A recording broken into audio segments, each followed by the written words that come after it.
morning or afternoon or whatever. Howdy. Welcome back. I don't know how familiar you all are with this Living Word series, but before me moved it to this archive on YouTube, it was a series of performances and art installations, and it also continues to be that as well. But this Living Word is specifically working with the intersections of art and politics, and then dialogue as well. But that is kind of a fallacy because, well, not even kind of a fallacy, like it is a fallacy. This is not a dialogue. It's not a real-time dialogue. So, but through monologue, we can uncover a lot about ourselves and others, and I do think monologues are especially from an English speaking point of view, they are an important, they have an important role to play in dialogue. We need to hear ourselves fully, and then we need to listen to others. Practicing monologues helps us, I think, expand our attention span. I'm really against micro-learning. It's not helpful. I think we just miss things and we go too fast and we end up making not even just compromises, but like making bad things that much worse.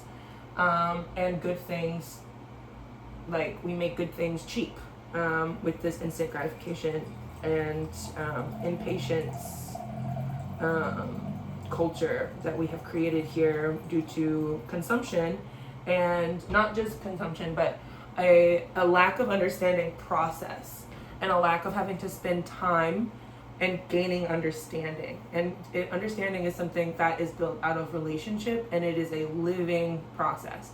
If you feel like you understand something in the sense that you've grasped it, you're suffocating it, and you're like, that is the participation and like one of the ways that's participation, and then also one of the ways that white supremacy shows up and like erases itself is through this like flattening. So you think that, oh, I know my sister, she would never do that or whatever, and that's very true. Like that's awesome. That can be coming from a place of trust and groundedness, but it also could create dark corners where now my sister doesn't feel like she can come to me about certain things, or maybe I am not allowing her to show up as her full self in our relationship because I am relating to her from this like fixed point, as opposed to choosing to relate to my sister as a new person every day.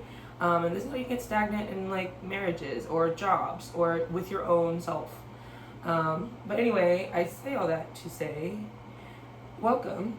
I'm going to be giving some of my reflection on the video that I just posted right before this, that recorded the Downtown Residents Council meeting yesterday in Cincinnati on the 29th. Today's the 30th, right? I'm pretty sure. I have my tea here. Today I boiled an avocado seed. Love that. It's great for you. Especially anyone with a womb. And I put red clover blossoms because I just woke up and started my bleed today. Love that for me. Love my period panties. This is not a sponsored or anything. I do love them. What else is in here? Calendula flowers, gatucola, which is an amazing plant for memory, mental, general fortitude, all forms of like arousal. but not in like a necessarily stimulant kind of way. Great for your gut. And I put something else in here. Let me just look at it. Achacola, red clover blossom, calendula. Oh, holy basil. So tulsi, so the purple basil, also, which is wonderful for you. So, then there's a little bit of honey in there, or in this cup from last night's tea. That's from my friend or my comrade's backyard bees. Isn't that great? So let's just jump right in. Hello, comrades and haters and homies and strangers. This is in relationship to Cincinnati specifically first, and then I will probably inevitably end up talking about larger concepts in like theories and ideas that I have, because that's literally all I do. So yesterday at this meeting, we were at the library. It was called like a month or so ago, because it's been organized for a little over a month because there's been an increase in gun violence in downtown Cincinnati, and property theft. And so the Downtown Residents Council is a misnomer because it's not composed of necessarily residents. You have to pay a membership fee, and you have to own a business. So it's stakeholders in downtown Cincinnati in the business district, which is just whatever. So, and then you have to, submit your cameras to the Fusus project, which is where the Cincinnati Police Department, get real-time access to your cameras, which allows them to essentially, you just stop property theft quicker, right? Or, punish property crime quicker. So a lot of people are like, yeah, we love this. It's like great, because like if you steal something, then the cops have access to your Ring camera or your car dash cam or your business security footage, and they don't have to get a subpoena or a warrant anymore, and they can just, because you've already signed away you gave them rights to your camera footage, and they say you have your privacy and whatnot, which is, whatever. It's probably the same amount of privacy we get for using cameras in general, right? Because whoever owns and built that camera has some sort of access to their own technology, which is the data leaks that everybody's been freaking out about. But I digress. So you have to submit to the Fusus project as well. And I know some business owners that were like, no, we don't even have cameras. And so that, and then there was this event this Jazz Fest happened Friday and Saturday, and so I think it was Saturday night, the media took this fight and spun the hell out of it, but the sheriff took time to address that incident during the meeting as well, where a white couple got curb stomped by a family of black people because they came in from out of town and went to either the Reds game, the Big Three football or basketball thing. I don't know why I said football, sorry. Or they went to Jazz Fest. It was a huge weekend, so they were at one of those things, and they came in from out of town from that. They went into OTR outside of this black bar where a huge family was celebrating, and there was, it's loud music. It's Saturday at 10-11 p.m., right? So it's full swing. Bars don't close till 2:30. It's full swing popping. Walks in, apparent from all the angles of the camera, except for what they're putting on the news, but there was so many phone footage from that incident from every corner. But long story short, that white couple got aggressive with this black man and started slurring and calling people the N-word, as well as some other very hateful slurs, just saying that they were they were just being racist, very racist. And then the white man, or the light-skinned man, smacked the dark-skinned man first, and then literally all hell broke loose. Literally they just got the shit beat out of them and dragged in front of cars. Like it was like the Alabama brawl for real. Sans the chair, like no chair. And yeah, so then the police were like, we have to go by the book because we have to enforce law. And this is gonna bring, just keep that in mind, okay? They enforce written law. They have to be in the neutral, right? There's no place for politics and law enforcement, okay? And this is what that means. It means that your personal politics and your feelings about a situation don't fucking matter unless it's codified into law. And this is why myself personally, I'm like, we say fuck the law. Not because we are lawless, we don't like order. We are specifically trying to underscore the fact that the law is not order. The law is not fair. The law constantly needs updated, adjusted, rewritten, because it's insufficient. It does not protect. To whom does it serve? That's why there's always amendments. That's why legal jargon is so lengthy. That's why lawyers are so wordy, because it's literally about hyper specific, very dense language, okay? And that's why I say English is the language of loopholes and lies, because it is, okay? What the fuck are we really talking about? So, sheriff's like, I can't do anything, and here's why. It's not illegal to call someone the N-word. You can really push for slander, but that is super specific, and it would not apply in this case, because their reputation wasn't necessarily, I mean, that lawyer would have to pull teeth and like whip that up. And it also wouldn't be like defamation of character. It's like it wasn't necessarily a hate crime either, because they didn't get hurt, right? Like the black families, like they beat ass, right? So that is technically assault, and so they technically broke the law, right? And so in this case, the law is in the favor of racists, which it often is. People will say, well, that's why we have to compose ourselves and not hit first. Okay, that is not a solution. That's one band-aid, but that does not address literally any of the conditions which created this circumstance, okay? Because like, we really need to think about conditions. So this meeting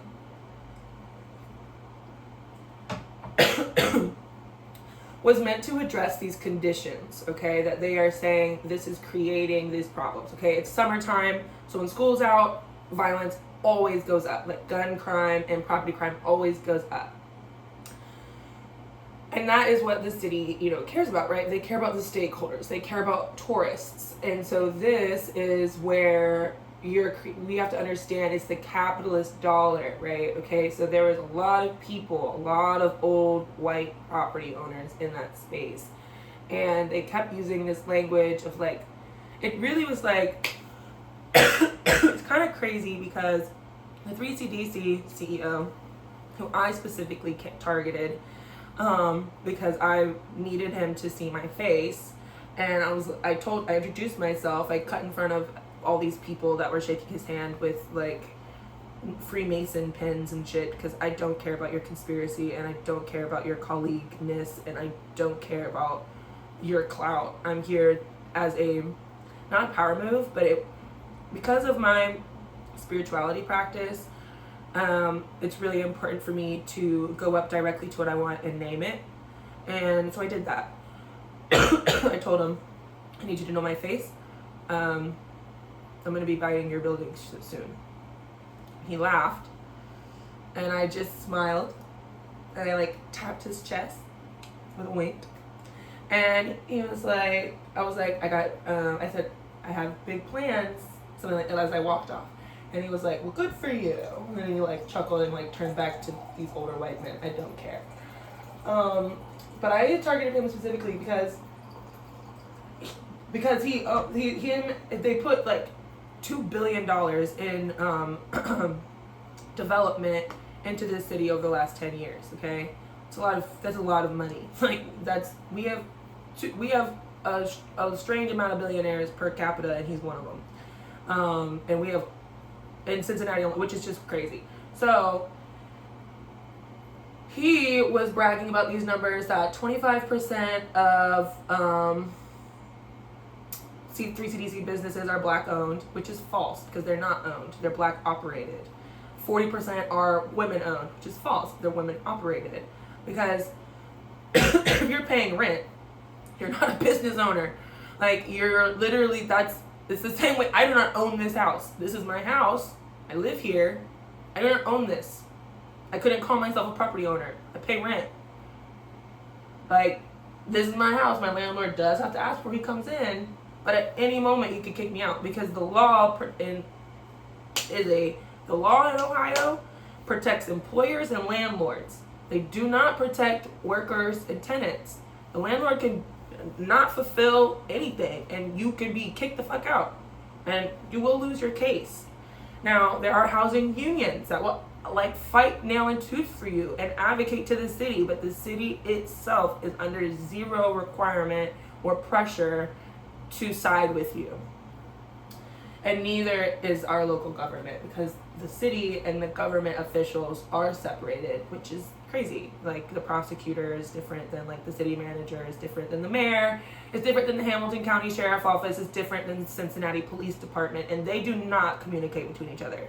So this is another capitalist tactic, which is you create competition within institutions and structures and organizations across every level. So people who work in the same government building don't even talk to each other, even though they might work in the same branch. They might work in the same subunit of that branch, like hyper specific, like we deal with just parking tickets, but the person who deals with disputes might have zero idea on on where to go to process payment. Okay, and this is very common. This is the same field. Okay,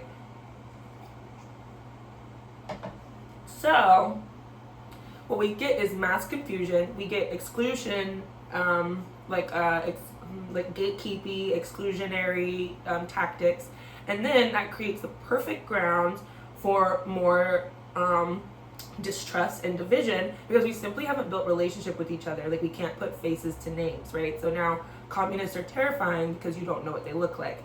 Immigrants are terrifying because they're just immigrants. You don't realize that when you look in the mirror, you're looking at one. Okay, what doesn't matter what color you are. Or you get things like business owner as opposed to Steve, right?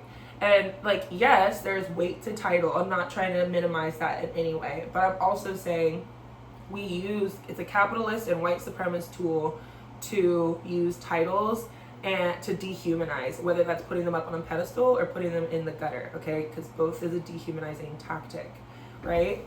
And so there was a lot of that at this meeting, and I just was and so there were a lot of people that were it was just these city people presenting to their board members, which is very funny. But we do all have to work together. There are some things I learned about. There's people that are in the green t-shirts that walk around 3CDC sweeping and stuff. Apparently that's called they're 3CDC ambassadors, and there's about 40 of them. And apparently they are second and third chance offenders who which again, this is very terrible language. This is second, third chance offenders, that's just people who have had a really hard time of it. Okay, that's two very different ways of saying the same thing. And again, you'll see that in media and the ploys, again, loopholes and lies. So that these people are also they're there to walk you to your car if you feel unsafe. They are able to give directions. They are the eyes and ears that report back to the city about hey, we need, and the thing is, there's not a lens on harm reduction, which is irritating to me, but they're hey, we're having quality of life issues on Court Street. So it's people are shooting up and passed out. Well, these people who are from the streets, of the streets, on the streets, that's literally what he said, essentially do the work, and so that these capitalists can be look, we're doing so good, it doesn't matter that we displaced them all and that whatever. So I have some thoughts on that because it's like, why do we not know that? Why there's 3CDC signage everywhere? There's not a single QR code that's like, feel unsafe walking? Scan here. An ambassador will come in. How do we recommend people to this ambassador program? I have a lot of homies who could use help with re-entry, and this would be a great job for them because it's for the city.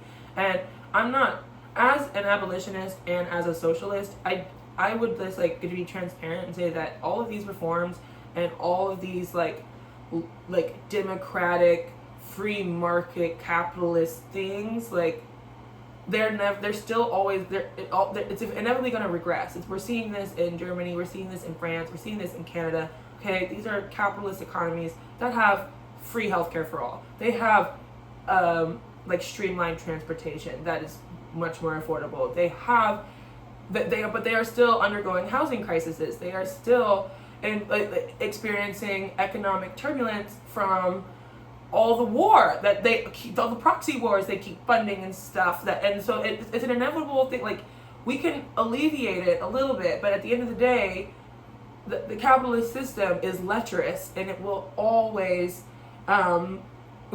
just create haves and have nots, which will always get us right back in this cycle. And you heard Steve say this, like, we were here 20 years ago, we were here 100 years ago, we were here 30 years ago, like. And we were here 100 years ago on dot, like with the Great Depression. So, and we were here in 2008 with the recession. And we were here again in 2012 and again in 2020. So it's like, it's getting shorter and shorter and shorter how quickly we are repeating these cycles. So, I want to just be clear that even though I'll be saying like little midpoints of like, because how I'm addressing this is like, I feel like it would be unhelpful and give everybody whiplash if we went from straight consumer capital, like we just aren't gonna swing like that. That's illogical, and it's unhealthy, and it's unstable. That's not how you would help anyone who was dying from starvation or a plant that was sick. Like, you would do this in steps and stages and gently, okay? And I'm not saying with the poo-poo, and like I'm not saying that great like shifts aren't possible. But what I am saying, if the goal is to not leave people behind, if the goal is to create an equitable future, if the goal is to not use the master's tools to rebuild the master's house, then we have got to slow down and really evaluate our tactics. And so I think that when I provide critique, it's usually because I'm speaking out from the perspective of getting these people on our side. Because we have people, like, this is where they say, like, oh, be a peaceful protester. I don't think that is necessary. But I do see how there's a difference between protest and disruption. And there's a time and place. And I believe this is why we have to study, which is, again, is slowing down. And this is what every revolutionary in history has always said. You have to make time to study. You need to connect to your roots. From every single liberation struggle across the globe for centuries, it always comes down to workers, to the people whose hands are actually constructing our reality, that give us what we call the world we know today. And so I'm just always putting emphasis on that when I'm find myself frustrated with like the cadence of change or the language I'm seeing in the media. And I'm also taking comfort because a lot of people are upset. So even though there's stuff in the media now about black fatigue, which is crazy, it's also, which black fatigue is like people say we're tired of black behavior, which is just crazy. Because we would never be able to say white fatigue. And also, that's just crazy, you know, given the history of the United States. It's like every single, like everybody, I mean, I'm not surprised. I think of course I'm laughing. Like, it's just a lot of these people, as you can see, they were just upset that like, okay, Cincinnati's a car city, so people race their cars at 2-3 in the a.m. in the morning, and it goes by at like 3 minutes, like to just vroom right past, okay? These people are pissed about that.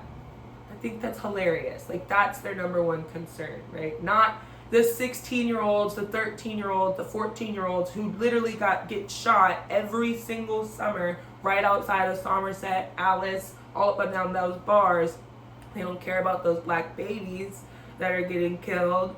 They care about their sleep being interrupted at 2 a.m. for 2 minutes, which, okay, valid concern, but what do you expect their answer to, like, and this woman, they were literally like, throw them in jail. And right after the sheriff said, when you try and chase a motorcyclist, they take off. And then as a law enforcement officer, you have to take into consideration, again, the properties around you. Like, okay, if I chase after this person, we risk a high-speed chase, and then what? And then two, the potential pedestrians and or innocent bystanders that are just, what could get caught up in this shit. We've seen action movies. They just that's just, everybody loves just destroying shit and just like fuck the extras, right? Like fuck the NPCs, which is crazy because those are people. Like those are real human people, and everyone is an NPC in everyone else's life. Like, so it's just like that type of tone deafness that you're like, how in the hell is policing this gonna help? Like, throw them in jail? It's not illegal. Like, they are not doing anything illegal. At maximum, they're breaking the speed limit. Like, which again is not a jailable offense. It's a ticketed offense. Like, so these people don't know their own law and they just are pushing for more and more faster zone. And this is the issue when we don't understand how things work. You end up being a 60 to 70-year-old wealthy woman or man, and you look stupid. You look so dumb. Like Hunter Biden addresses Andrew Callahan. He addresses this a lot too, just in general, and exposes that in his journalism. And like this is just, I mean, you see this with like Elon and Trump's tweets with each other. Like every 3 days they're having like couple battles and they're talking about alpha males. It's just like, I don't know. It's so silly, and it's hard for me not to just like laugh at it so cynically because, and it's silly to me because it's so obvious. And that's why I just want to encourage y'all. Again, fuck micro-learning. Thank you for being here for this long term. But I encourage you to do more, like, just dive into more things. Please don't hesitate to reach out to me in the comments about resources or clarity on certain topics, because I be, just bouncing. But yeah, yesterday was, and I know a lot of people are upset. Like, my sisters were really irritated, and I actually had to I'm taking some time today just to be by myself because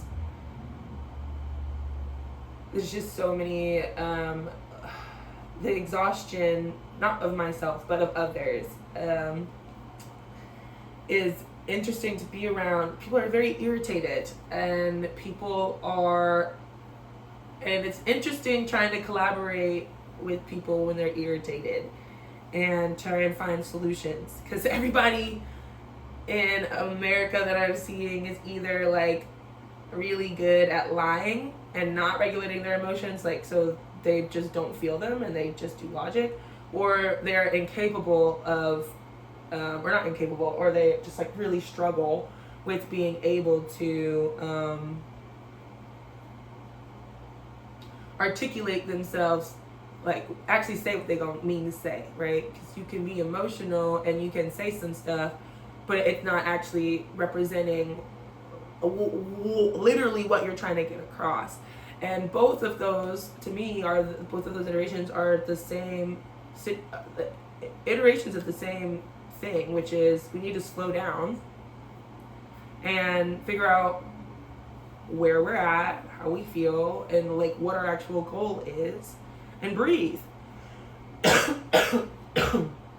Everything's so fast. And also my throat hurts. Well, it doesn't hurt, that's a lie. It's just tired. I'm not ill, which thank the Lord. Thank the plants too. They are one and the same. And we just need to slow down and really tap into our like external realities, like what is really happening around us, really building relationships, because fear is the mind killer, and it keeps us from being curious and understanding the nuances of how we got here. Yeah, because a lot of these people have all types of stuff to say about development, but they're not looking at, and people are like, well, this is what happens when you get a Democratic mayor. This is what happens. Red states are safer. But we have got to look at the history and the lineage and the timeline, like post-Civil War era Cincinnati. I'm not even talking about that long ago. Like, that history alone provides so much more context to the why downtown and the central business district specifically looks and is the way it is, because that's when it was built and how it was built. And it was built by blacks for blacks, because they were the ones who, I mean, it's right on the Underground Railroad. Like, that Ohio River was a final threshold for freedom for thousands of previously enslaved people and indentured servants and immigrants, like, that these people take so much pride in with their Geta Fest, their Bachfest, their Oktoberfest, their, like, German tours, their but there's nothing for a tour of the Underground Railroad. There's stops all the way through Ohio.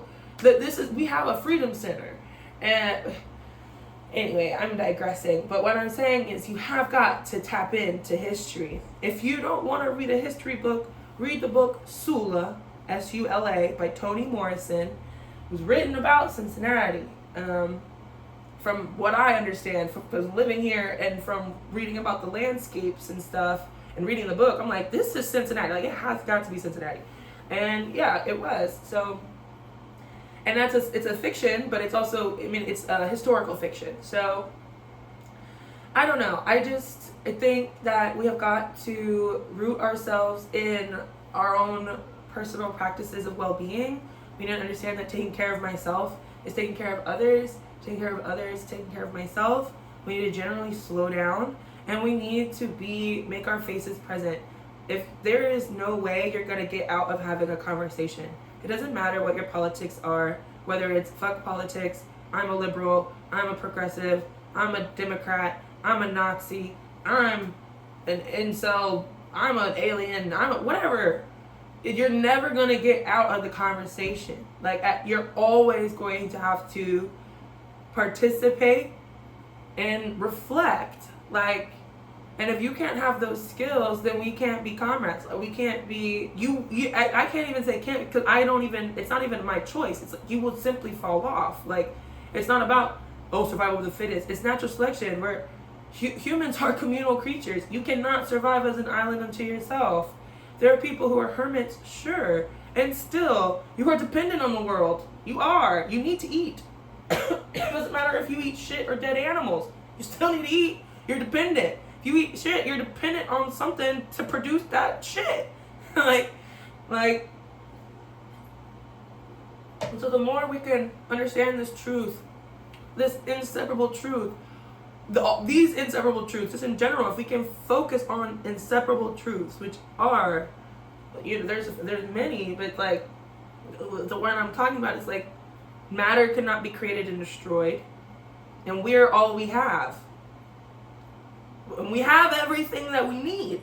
We've had the same amount of water since water fell from the stars. Water is an unidentified substance, according to science, modern day science to this day. They don't know what it is. It can't be recreated. We know it came from outer space. We know it's responsible for turning this ball of rock into a living organism, which by default they say, okay, water is alive, but we can't call it a being, because the way that the way that humans have defined being, it doesn't fit in that category. The same way they defined organism, it doesn't fit in that category. So again, see, like, we create all these categories that don't even actually make sense to the natural world, because the natural world doesn't function in categories, and yet we try and say our categories are superior. So we forgot our place.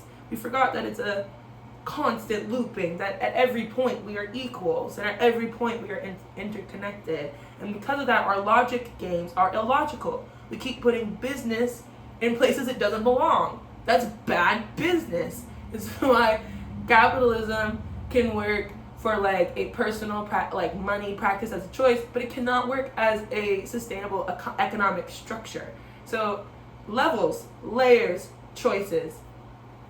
And yeah, the truth is the truth is the truth, and it'll always show and prove itself. And that is why they don't want you to study. That is why they don't want you to see the natural world. That is why they try and keep you really busy and really distracted. They'd rather you spend 1 minute learning because you just simply can't sit down and think. Because then suddenly time would expand for you. Suddenly you would realize, oh, I do have time to do this and that. Oh, maybe I do have thoughts for X, Y, and Z. Da, da, da, da. But no, if they tell you to go, go, go, go, go, you'll just burn out and you won't ever have time to process.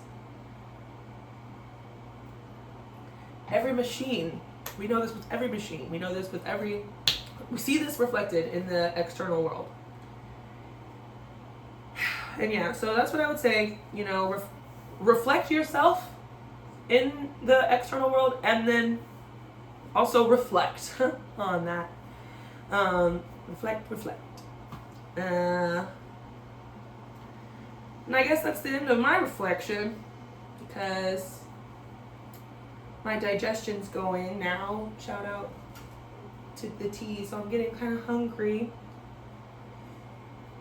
I think I'll make some black beans